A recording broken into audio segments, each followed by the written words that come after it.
We're going to start off by going over the core Kubernetes concepts.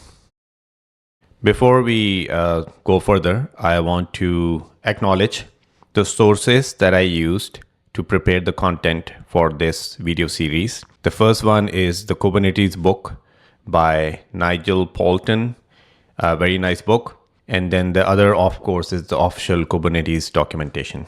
So these are the two main sources I use and wanted to give credit before I go further into our discussion. So at the highest level, in Kubernetes, we have the concept of a cluster. A cluster is a group of nodes that provide capacity, which includes CPU, memory, and other resources so that workloads can run in Kubernetes. Further, when you talk about nodes, there are two types of nodes. One are the control plane nodes. These provide capacity for Kubernetes system services. And then there are the worker nodes, which provide capacity for our business application.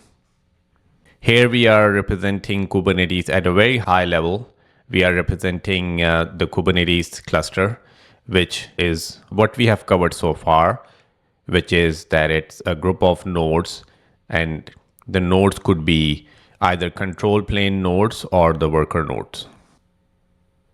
I just mentioned that there are nodes that are used for control plane, which are called the control plane nodes. So we're going to discuss further what a control plane is. Control plane is a collection of system services that implement the Kubernetes business logic, the main cluster intelligence. Here, what you are seeing is one of few major control plane services that we are going to go further into as part of this video series. So here we are representing the control plane. There's a typo here, the control plane in visual form. And like the major services that were mentioned in the previous slide, you are seeing them. API server is the front end of Kubernetes. We will cover that in more detail, but all the clients, when they want to communicate with Kubernetes, they go through the API server. And so are the internal control plane Kubernetes services. When they want to communicate with each other, they will once again go through the API server. So further, continuing our discussion about the API server, as I mentioned, it's the front end of Kubernetes, and it exposes a RESTful API that each client is going to use. All requests will go through authentication and authorization. So few conventions that you are seeing here, which I don't have a dedicated slide for. First thing is Kubernetes is also, in short form, it's written as K8s or K8s. We call it K8s. The reason why we put an 8 here is because there are 8 letters between K and S. So it's a convention and very commonly used convention, and something that you're going to see in my discussion as well. And the other thing is, this is once again a short form of authentication and authorization. Another very important service of Kubernetes is the cluster store. It is based on the open source etcd distributed database. I used to call it etcd, but I realized that it should be pronounced as etcd. This is an open source database, which is the only stateful part of Kubernetes. And Kubernetes uses this to store all the state information.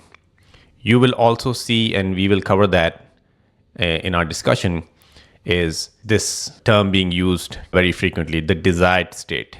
So in terms of state, there are 3 states which a Kubernetes cluster could be in.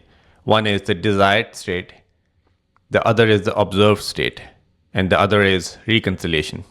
The desired state is what we want Kubernetes to be in, and then the observed state is what the state that the Kubernetes is currently in. It might be a little confusing. We will cover this in more detail, but what I'm trying to mention at this point is the desired state is the state which is stored in the cluster store. And then the Kubernetes intelligence compares the current state with what's in the cluster store, so that the current state is going to be the observed state, and then the desired state would be in the cluster store. And if there's a mismatch, we go through a reconciliation process. Also, in Kubernetes, a lot of the logic is implemented using controllers. You will see a lot of controllers.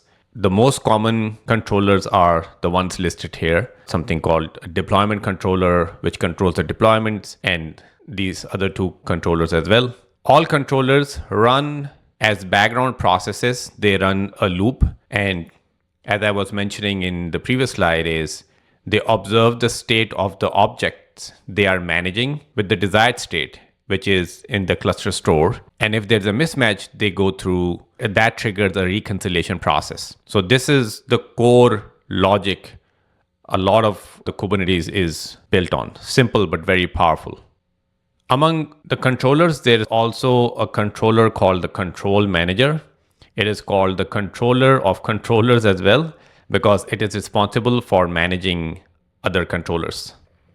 The scheduler is also one of the core system services of Kubernetes. It does the important job of allocating pods to nodes, and it watches for the creation of new pods through the API server. The API server is going to notify the scheduler when new pods are requested. And then after that, it has its quite complex algorithm where it first filters the nodes that should be used for scheduling this pod. And then after that, there is a ranking algorithm that is used to select the best node where this pod should be allocated. And then once that is done, the pod is assigned to the node, and then the pod comes in active running state. So this is the job of the scheduler. Also, since Kubernetes is very commonly used through one of the public cloud providers, it's important to also note that there is a Cloud Control Manager service. This service is responsible for interfacing Kubernetes with the specific cloud provider. Since Kubernetes is cloud agnostic, we use this Cloud Control Manager to interface with the cloud's native services, like instances, load balancers, LAD balancers, storage. Obviously, this is a typo. There are more Kubernetes concepts to cover. There will be a link to the next video in the series in the description section. I will see you there, and let's continue learning Kubernetes.